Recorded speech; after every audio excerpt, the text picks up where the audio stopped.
Պարոն Հարությունյան, ձեզ ամեն շաբաթ կիրակի տեսնում ենք ներկուսակցական, ասում եք քարոզարշավ ընթանում, բայց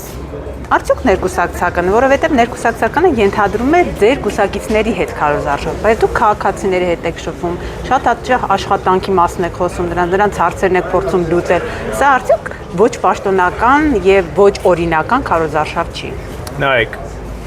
ընտրությունների հաջորդ օրվանից բոլոր քաղաքական ուժերը քարոզարշավի տրամաբանության մեջ կարող են գործողություններ անել։ Սկսած ընտրությունների հաջորդ օրվանից, այսինքն 4 տարի 11 ամիս շարունակ։ Եվ միայն նախընտրական փուլում է 1 ամիս առաջ ընտրություններից առաջ, որ կան կարգավորումներ, թե յուրաքանչյուր քաղաքական ուժ ինչպես պետք է գործի, սա մեկ։ Երկրորդը, ընտրությունների օրը նշանակելուց ի վեր նախագահի հրամանագրից հետո որոշակի սահմանափակումներ կան։ Եվ մենք այդ սահմանափակումները շատ լավ գիտենք, նույն որ ասում եք աշխատանքի հարցեք լուծում, խնդրում եմ օրինակ, երբ որ ասում Ես հիշում եմ Արագածոտն, եթե չեմ սխալվում, լինում էր կամ մարդ ասում է լավ չի երկրի վիճակը, Փաշինյանն ասում է ինչի, ասում է գործ չունի, ասում է արի տեսնենք ինչ գործ ունես, բամբորի գործ եմ անում, ասում է, հետո այդ պահին մարզպետը աշխատանքի դա վարչապետը չի տալիս այդ գործը, ինքը ասում է պետության մեջ գործ կա, տեղը կա գործի, գնա ընդունվի գործի, ընդունողը եթե վարչապետը ասել արի վարչապետի աշխատակազմում աշխատանքի ընդունեմ կամ որևէ տեղ, որը պետության հետ կապված է կառավարության, դա որակվեր որպես բարեգործություն, ինքը ընդհանուր խնդրից է խոսում եւ ասում է կա գործ գնա աշխատի։ Երևանում կարծեք թե մենք տեսանք մի քանի արդեն այս ընթացքում իրավիճակ, երբ արցախցիների հետ կապված, երբ որ խոսում են արցախցիները, Փաշինյանը բավականին նյարդային է արձագանքում նրանց հայտարարություններին։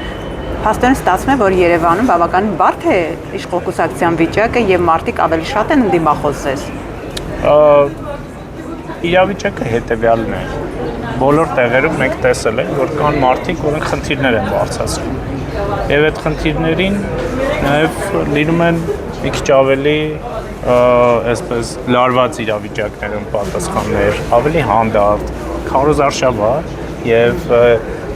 մարդն էլ չի կարող յուրաքանչյուր իրավիճակում լինի միանման եւ միավոր, ըստ իրավիճակի է այդ զարգանում, միտեղ կարող ավելի լարված լինի, միտեղ ավելի քիչ, բայց որ ասեմ Երևանը տարբերվում է մյուս տեղերից, չէ։ 10-ի դիմաց կարող է մեկ այդպիսի իրավիճակ լինի, մենք հիմա ինչ եզրակացություն անենք։ Ընդդիմադիրներն ասում են, որ վարկանիշը շատ է ընկել եւ դուք չեք կարողանալու նույնիսկ մեծամասնություն ու նրանց սահմանադրական մեծամասնություն։ Բոլոր սոցհարցումները ցույց են տալիս, որ դա այդպես չի եւ արդեն այս պայմանությամբ քաղաքացիական պայմանագիրը ակնհայտ է, որ բոլոր դիմադիր ուժերը միասին վերցրած ավելի շատ ձայներ է հավաքում, հետեւաբար եւ դա ցույց է տալիս, թե հանրությունը ինչ աջակցություն է ցուցաբերում։ Եթե դուք վստահ եք, պարոն Հարությունյան, ձեր հաղթանակի մեջ, ինչու օրինակ Նիկոլ Փաշինյանը, հիշեմ վերջի ճեպազրույցը, սպառնում է հայ հանրությանը, ասում է, եթե ես չլինեմ, ընդդիմադիրները լինեմ, պատերազմ է լինելու։ Յուրաքանչյուր քաղաքական գործիչ եւ քաղաքական ուժ պետք է իրավիճակը ցույց տա, ասի ինչ ընտրանքներ կան։ Այս ընտրության դեպքում ունենալու ենք այս ընտրության դեպքում ունենալու ենք մեկ ուրիշ իրավիճակ եւ պետք է խոսել դրա մասին, բայց մեր հանրությունը չիմանա, որ ենթադրենք մոլորեցնելով տարբեր ծրագրերով տանեն ընտրություն կատարեն եւ ինչ հետևանքներ է դա ունենալու։ Պարոն Հարությունյան, հակադիր կողմը ասում է, օրինակ Քոչարյանն ասում է, ես 10 տարի երկրի ղեկավար եմ եղել, որևէ պատերազմ չի եղել։ Ծառուկյանի մասին է խոսում, Ծառուկյանը երբեք երկրի իշխանություն չի եղել։ Ես ժամանակ ապրել եմ եւ ես գիտեմ թե Կարապետյանն էլ չի եղել։ Մենք չենք տեսել այդ մարդկանց ժամանակ պատերազմ։ Դա ինչ ժամանակներ են եղել։ Պատերազմի մասին չի խոսքը։ Այդ մարդիկ ամեն ինչ արել են, որպեսզի հասունացնեն պատերազմը, իրենց կոռուպցիայով, իրենց բեսպրեդելով։ Դուք կարող եք մի իրավիճակ պատկերացնել իրենց ժամանակ, որ ընդդիմությունը այսքան ազատ կլինի իրեն, քան մեր ժամանակ։ Կարող եք, մենք մի դահլիճ չենք կարողանում իրենց ժամանակ գտնել։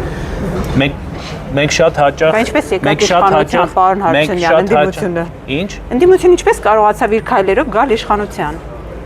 Մենք հասունացրեցինք այդ իրավիճակը։ Այսինքն տվել են, չէ՞, իրավիճակ թողել են։ Իրենք այսպես ասած չափավոր ավտորիտարիզմի քաղաքականություն էին վարում եւ բնականաբար եւ մենք էլ այսպես ձեռքինս նստած չենք եւ մենք էլ մեր քաղաքականություններ ունենք դա հասունացնելու համար։ Կար իրավիճակ, երբ որ մարդիկ պարզապես թողում լքում էին, ասենք օրինակ որևէ օբյեկտ, որովհետեւ այնտեղ նստած էր լինում որևէ գեներալի որդի, որևէ Սաշիկի որդի։ Այս իրավիճակները դուք մոռանում եք եւ բերում եք, ասենք, չգիտեմ, թվացել խաղաղության ժամանակներ եք օրինակ բերում։ Չէ, դուք եք խաղաղության եւ պատերազմի ուժեր հայտարարել, հիմա մենք էլ ասում ենք, որ այնպես չի, որ նրանց ժամանակ պատերազմ է եղել։ Դրանք պատերազմի ուժեր են։ Դրանք ծայրագավառականության ուժեր են։ Դրանք ուզում են գան իշխանության, որպեսզի վերականգնեն իրենց լծակները տնտեսության մեջ, նույն թալանը շարունակեն։ Մենք սա թույլ չենք տալուս։ Իրենք պատրաստ են պատերազմի միջոցով հասցնել Հայաստանը նրան, որ կորցնի էլի որոշակի տարածքներ, կորցնի ինքնիշխանության որոշակի հատված, դառնա ծայրագավառ եւ իրենք էլ դառնան ծայրագավառի գուբերնատոր։ Դուք միշտապես խոսում եք ծայրագավառները, թեմական առաջնորդներ, ինչպես այլ ոչ Հայաստանի պետությունից դուրս թեմերը։ Պարոն Հարությունյան, դուք միշտ ծայրագավառի մասին եք խոսում եւ ասում եք միութենական պետություն, բայց տեսեք, ձեզ մեղադրում են, ասում են որևէ իշխանություն, քան Փաշինյանի իշխանությունը, այսքան Ռուսաստանի հետ հարաբերություններում չի շատ բան չի արել, այսինքն ձեզ միայն հայտարարությունները որ ենք տեսնում հակառուսական, բայց պրոռուսական քաղաքականությունը ձերը ավելի շատ է, դուք ավելի